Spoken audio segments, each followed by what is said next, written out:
Monkeys, seals, turtles, and even bears are all very important features that Samsung have added to the Galaxy Watch 4 and the Watch 4 Classic. But that can't be it, can it? Today we have of course finally got our hands on the brand new Galaxy Watch 4 Classic 46mm LTE version. So I'm going to do a super quick unboxing, see what we get with our watch, briefly compare it to the Watch 3 and the first generation Galaxy Watch, and go through some of my initial impressions after 3 or 4 days of usage. I will also address the watch face issue later on in the video. I have talked to some developers, so do look out for that. For now though, sit back and relax whilst we explore the brand new Galaxy Watch 4 Classic.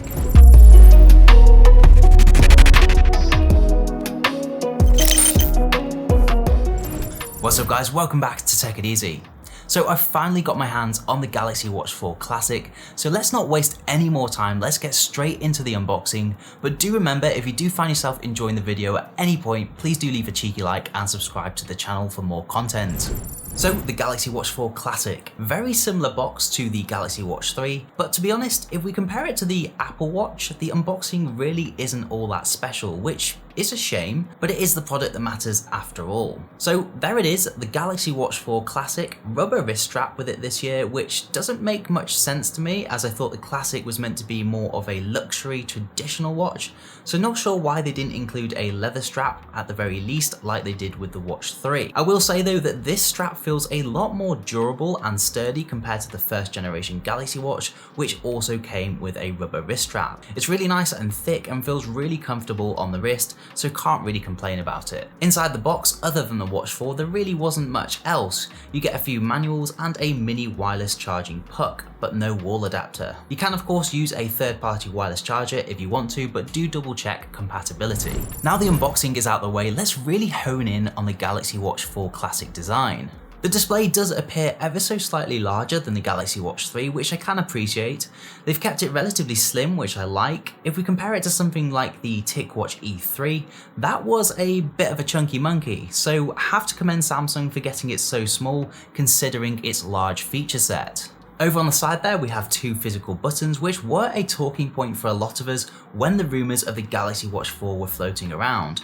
A lot of us preferred the buttons on the Watch 3, but do let me know in the comment section your thoughts on the new style of buttons. Me personally, I don't actually mind them too much. I was bothered by them at first, but now I've seen them up close, they're smooth, they're metal, they feel really good quality, and they actually serve a really important purpose, which is for Samsung's new BIA feature, and I will talk a little bit more about that feature later on in the video. Next point of call, we also have the return of the rotating bezel, which also stirred up a little bit of conversation when the rumours were flying around. Thankfully, it is back on the Watch 4 Classic. Not much change from the Galaxy Watch 3, but it does feel slightly stiffer and it is more textured on the edges, which do allow for some slightly better grip. The body itself is brushed aluminium, feels really hardy, really good quality stuff, and dare I say it, feels better than the Galaxy Watch 3. So those are the design changes covered. Let's talk briefly about Wear OS 3.0 on the Galaxy Watch 4. I will go into more detail on this in my full review, but at a glance, it doesn't feel like Wear OS, and I think that is actually a good thing. It still feels Tizen because of the One UI running over the top, and to be honest, it hasn't changed drastically from the last version. We see smoother animations, a revised UI and graphics, but still very much a Galaxy Watch at heart. What I did really like was the way they positioned the apps in the tray. I thought that looked and felt a lot better. It's a bit more similar to what we see on, say, the Apple Watch, just a bit bigger, which in my mind is actually more practical. The improved graphics on the sleep, ECG and heart rate tiles look a lot better, but most importantly, they're still recognizable, so if you have come from a Galaxy Watch or a Galaxy Watch 3, you're not gonna have to spend too much time finding your way around this watch.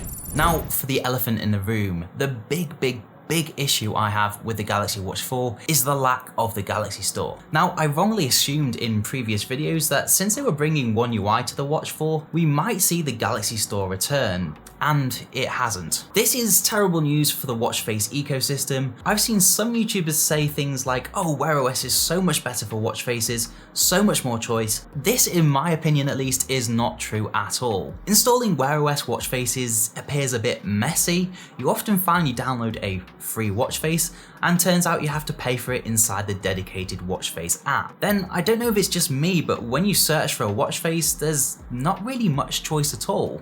So what I'm saying is I miss the Galaxy Store, things were a lot simpler then.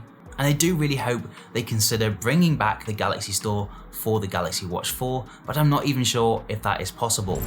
Now, if you are wondering where to get watch faces for the Galaxy Watch 4 Classic or the Galaxy Watch 4, I will be bringing out plenty of watch face videos in the future, but for now there are 2 watch face videos on my channel that do apply to the Galaxy Watch 4. We've got the top 12 Facer watch faces, so you can download the Facer app to your Galaxy Watch 4 and see if any of those tickle your fancy. And the second one is the top 10 Wear OS watch faces.